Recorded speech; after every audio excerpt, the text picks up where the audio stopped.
Assalamualaikum warahmatullahi wabarakatuh. Perkenalkan, nama saya Lia Herina.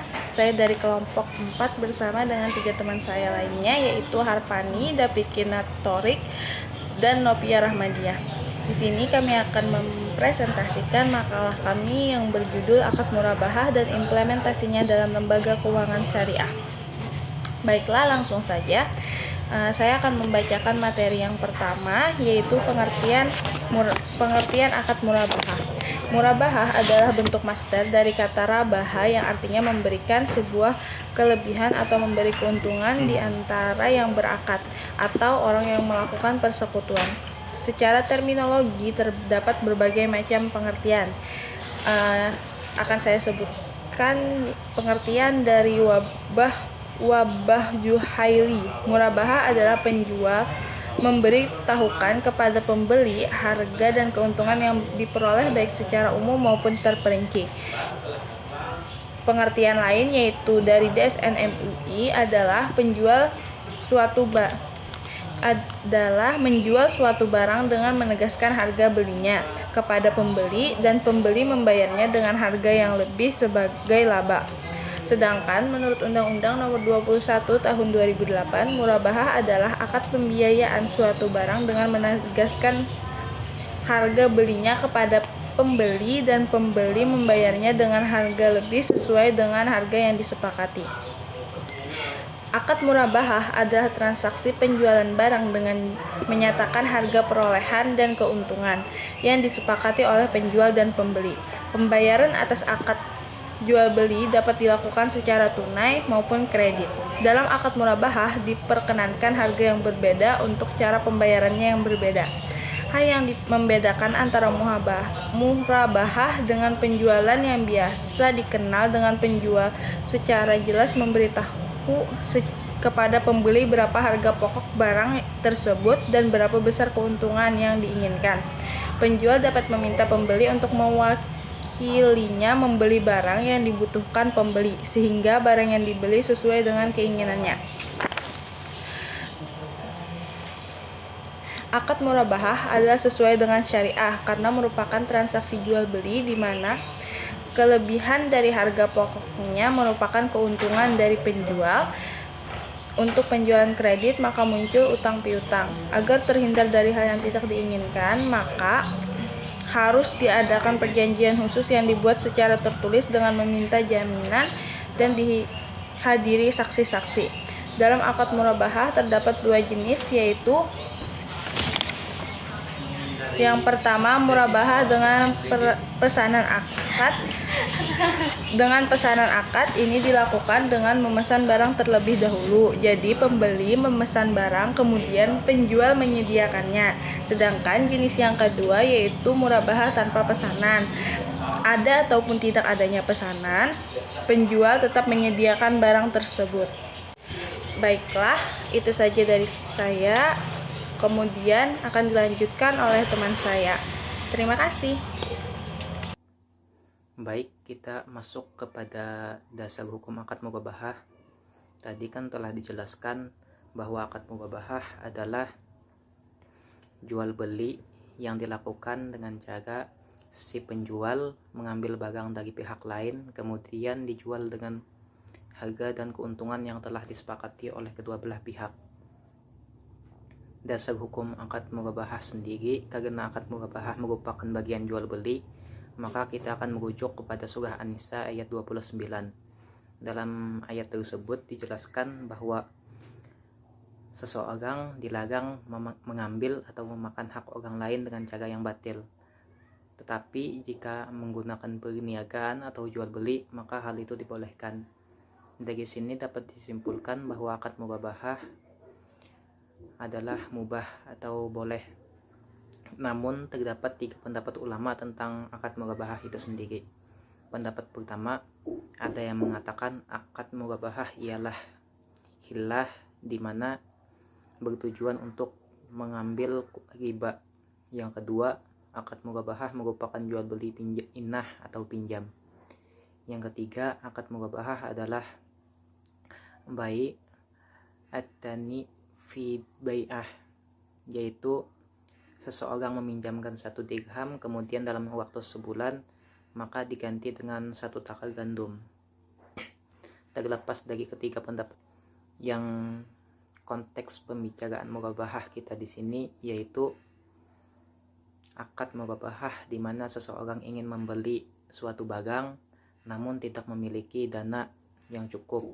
Kemudian seseorang tersebut melakukan konsultasi atau meminta kepada bank syariah untuk melakukan akad murabahah. Kemudian bila disetujui, maka pihak bank akan membeli terlebih dahulu barang yang diinginkan pembeli. Setelah dana si pembeli cukup, maka pembeli mengambil barang yang diinginkannya kepada bank syariah dengan harga dan keuntungan yang telah ditentukan. Dalam hal ini, akad murabahah yang kita bicarakan telah diatur dalam Fatwa Dewan Syariah Nasional, tepatnya pada Fatwa nomor 4 tahun 2000 tentang akad murabahah. Dalam fatwa tersebut terdapat beberapa poin yang harus kita garis bawahi. Pertama, akad murabahah yang dilakukan harus bebas dari unsur riba. Yang kedua, barang atau objek yang menjadi akad harus bebas dari unsur haram. Kemudian sebelum melakukan akad murabahah, si nasabah atau pembeli harus konsul atau mengajukan permohonan kepada bank syariah. Jika pengajuan permohonan tersebut disetujui, barulah akad murabahah bisa terlaksana. Berbicara tentang keuntungan yang didapat dari akad murabahah, untuk itu tidak perlu dipermasalahkan sebab tidak ada larangan atau batasan dalam mengambil keuntungan. Untuk lebih jelasnya, Fatwa nomor 4 tahun 2000 tentang akad murabahah telah ada di dalam makalah kami. Jika berkenan bisa dibaca dan disimak kembali di makalah. Jadi dari pemaparan tentang dasar hukum akad murabahah sama seperti jual beli, yaitu hukumnya mubah dan bisa berubah jadi haram jika terdapat unsur riba di dalamnya. Sekian pembahasan tentang dasar hukum akad murabahah. Kemudian akan dilanjutkan oleh rekan sekelompok kami tentang rukun dan syarat akad murabahah, pengaplikasian dan jual beli terlarang. Sekian, terima kasih. Assalamualaikum warahmatullahi wabarakatuh. Saya Dafikin Retorik akan membacakan materi yang ketiga, yaitu rukun dan syarat. Ada poin pertama yaitu rukun murabahah. Di sini ada subjek akad atau penjual dan pembeli. Penjual adalah pihak yang memiliki objek barang yang akan diperjualbelikan. Pembeli adalah pihak yang ingin memperoleh barang yang diharapkan dengan membayar sejumlah uang tertentu kepada pembeli. Yang kedua, objek akad harga dan barang. Objek jual beli merupakan barang yang akan digunakan sebagai objek transaksi jual beli. Barang yang diperjualbelikan harus barang yang halal. Sejalan dengan hadis yang berbunyi, sesungguhnya Allah Subhanahu wa taala mengharamkan untuk menjualbelikan khamar atau minuman keras, bangkai, babi, patung. Hadis riwayat Bukhari dan Muslim. Barang juga harus memiliki manfaat atau nilai guna. Barang juga harus milik penjual. Kualitas dan kuantitas harus jelas diketahui. Sedangkan harga merupakan harga yang disebutkan dengan jelas dan disepakati antara penjual dan pembeli, beserta dengan cara pembayarannya akan dilakukan secara tunai atau kredit agar tidak terjadi ketidakpastian. Poin ketiga, ijab dan kabul. Ijab dan kabul merupakan kesepakatan, penyerahan, dan penerimaan barang yang diperjualbelikan. Ijab dan kabul juga merupakan pernyataan dan juga ekspresi saling ikhlas atau rela di antara para pihak yang melakukan akad yang dilakukan secara tertulis dan verbal dengan melalui berbagai cara komunikasi modern. Poin kedua, syarat murabahah. Yang pertama, pihak yang berakal harus ikhlas dan mampu untuk melakukan transaksi jual beli. Yang kedua, objek jual beli, barang yang diperjualbelikan ada kesanggupan bagi penjual untuk mengadakan barang tersebut milik sah penjual berwujud dan merupakan barang yang halal. Objek yang diperjualbelikan pun terhindar dari cacat, namun apabila cacat harus diakui dan diketahui serta disetujui, maka proses jual beli tetap sah. Ketiga, harga jual yang ditawarkan oleh penjual merupakan harga beli ditambah dengan keuntungan yang diinginkan. Harga jual tidak boleh berubah selama masa perjanjian. Sistem dan jangka waktu pembayaran disepakati bersama antara penjual dan pembeli. Yang keempat, tidak mengandung unsur paksaan atau tipuan dan mudarat. Baiklah, saya akan melanjutkan penjelasan materi dari teman saya tadi. Yang D, aplikasi akad murabahah dalam lembaga keuangan syariah. Dalam praktek lembaga keuangan syariah, terdapat 3 pihak yang terlibat dalam terwujudnya akad murabahah, yaitu bank syariah, produsen, dan nasabah. Pada perjanjian murabahah, bank membeli barang kepada pemasok lalu menjualnya kepada nasabah dengan menambahkan keuntungan. Ada 3 model penerapan jual beli murabahah yang dilakukan di perbankan syariah.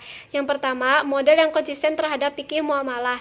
Dalam hal ini, bank melakukan pembelian barang terlebih dahulu sebelum terjadi kesepakatan, kemudian dijual ke nasabah dengan harga jual yang telah ditambahkan dengan keuntungan yang disepakati antara bank dan nasabah. Yang kedua, mirip dengan tipe pertama, tapi perpindahan kepemilikan terjadi secara langsung dari supplier kepada nasabah, sedangkan proses pembayaran dilakukan oleh bank secara langsung kepada penjual atau supplier. Yang ketiga, ketika terjadi perjanjian murabahah antara bank dan nasabah yang pada saat itu juga mewakilkan kuasanya kepada nasabah untuk membeli sendiri barang yang akan dibeli. Yang E, bentuk jual beli yang diperselisihkan.